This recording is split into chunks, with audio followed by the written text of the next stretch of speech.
Welcome everybody to Western Illinois University in Macomb, Illinois.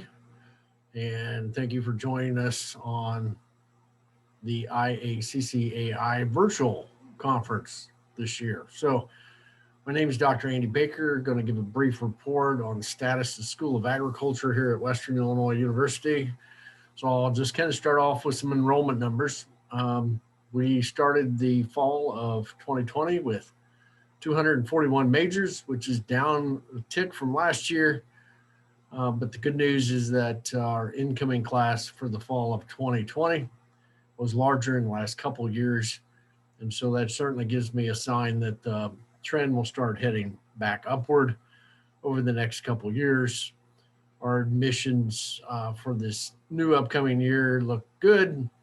But for the fall of 2020, the biggest increase was in transfer students.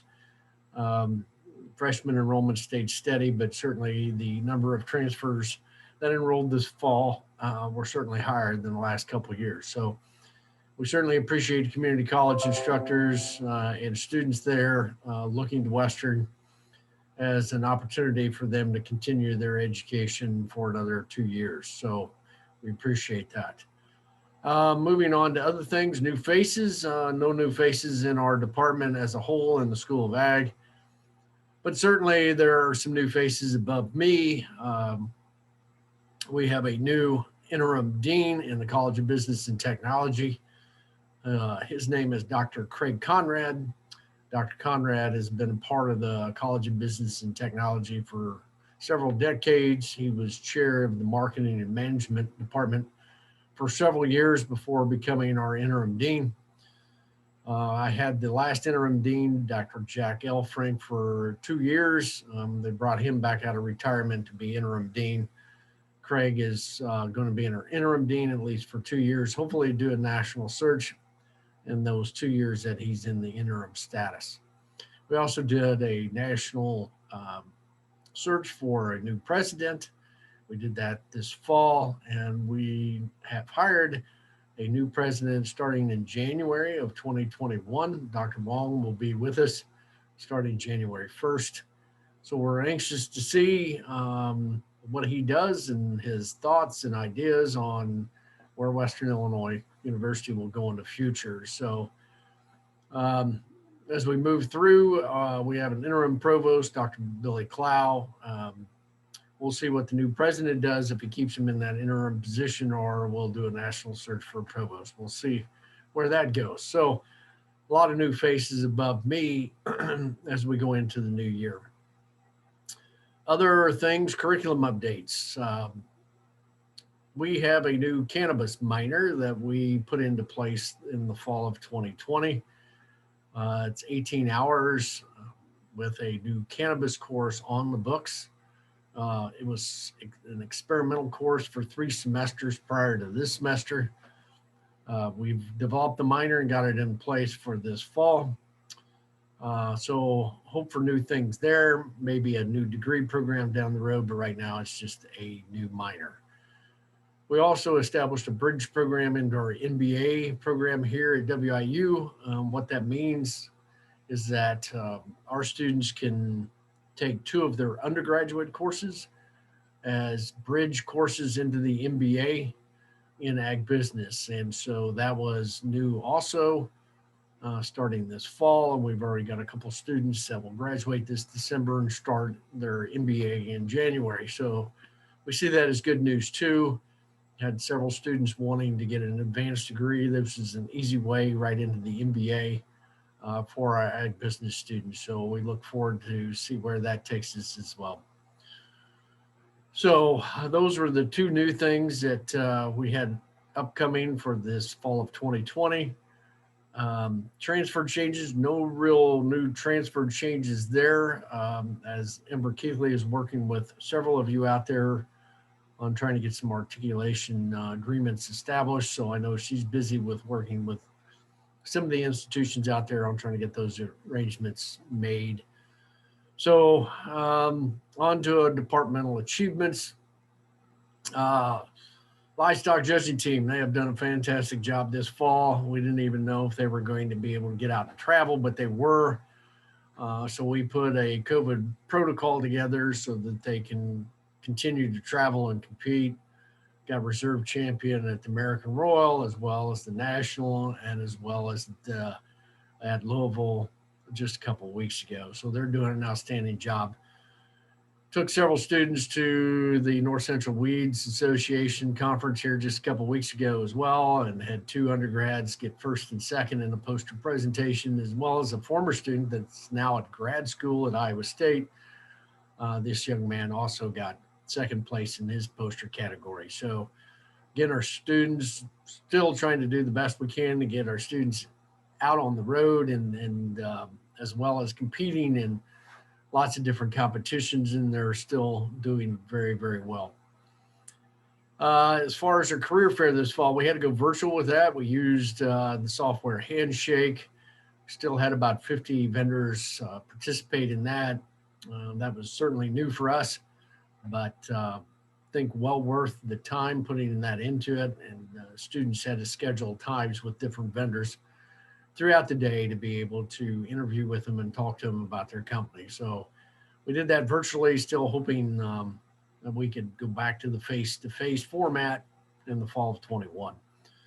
We did have our open house this fall in a face-to-face format, which we were very thankful that Western allowed us to do that. Certainly we were limited on the number of students that could participate and attend, but we still were able to do that in a face-to-face format. And so we're very fortunate on that. We are certainly looking to do the spring open house. That date is set for March 26th, 2021. It's a Friday. The information's on our School of Ag webpage, signing up for that open house, but we're hoping to continue the face-to-face format for the spring open house as well, but we will certainly be limited on the number of students that can attend. We are doing a lot of personal visits with students one-on-one throughout the department. So if you do have students that are interested in coming to Western, we can get that scheduled through the admissions office, or certainly contact Jana Knupp or Ember Keithley, and they will try to arrange a time that the student could come, as well as their parents if they need to be. Just hosted a young man this morning and his mom. So we are doing those face-to-face. We may be limited on where you could go and how many people you can see, certainly, but we are still doing that. So, and we've seen a lot of traffic this fall of students coming in and out, making those personal visits. So as far as COVID, I think we've done an outstanding job of trying to stay in a face-to-face modality throughout the fall semester. Of course, we had most of the summer to plan for that, but I would say 75% of our classes were offered in that face-to-face modality for our students. Certainly, we had to do some rearranging of classes we would typically host in this building, but we had to move outside of Canobla to accommodate the new COVID capacities. But I was really proud of our faculty to offer about 75% of our courses in a face-to-face, and I think our students truly appreciated that as well. Some other things is that we've got a new high tunnel facility at the University Farm. This past summer was the first growing season that we used for it. It was through an Illinois Department of Agriculture grant. My faculty have been really busy writing grants and getting money in for a lot of different projects. We wrote another Illinois Department of Agriculture grant for hydroponic lettuce production, which we got an extension for that for a year. So hopefully we'll have that up in production in 2021 as well. So a lot of grant writing. I'm really proud of my faculty of getting engaged in getting external awards and funding. Of course, the big news was fall of 19 that Dr. Phippen got the $10 million NEFA grant through the USDA for Pennycrest, and has Illinois State working with him, as well as University of Minnesota, University of Wisconsin-Platteville, and the Ohio State University. So we've got 5 institutions working on that project. They were awarded another $15 million grant that was given to Illinois State. We're in that grant as well, but we can certainly see the value of Pennycrest and its attractiveness currently as a biofuel, with USDA giving $25 million to try to commercialize this new agricultural commodity. So at the end of 5 years, we certainly would be growing pennycress commercially for farmers to grow, to be that biofuel for the aviation industry. So there is a market there. Of course, right now in COVID, the aviation industry is in kind of a slump, but if we ever get out of this, the industry will certainly be in demand for a biofuel. So we're really excited about that too. Our students are doing well, our faculty are doing well, and so we have gotten through this being very flexible and very resourceful in what we're doing here at the School of Agriculture. But I see it as a very successful year, and we will continue that on to next year. If anybody has ever any questions about what's going on here, please let us know. Certainly you can like us on Facebook and other social media outlets as well to see what we're doing. But appreciate everybody's attention, and hopefully see everybody in a face-to-face modality here pretty quick. And maybe this will just be a blip on the radar and only have to happen just for this year.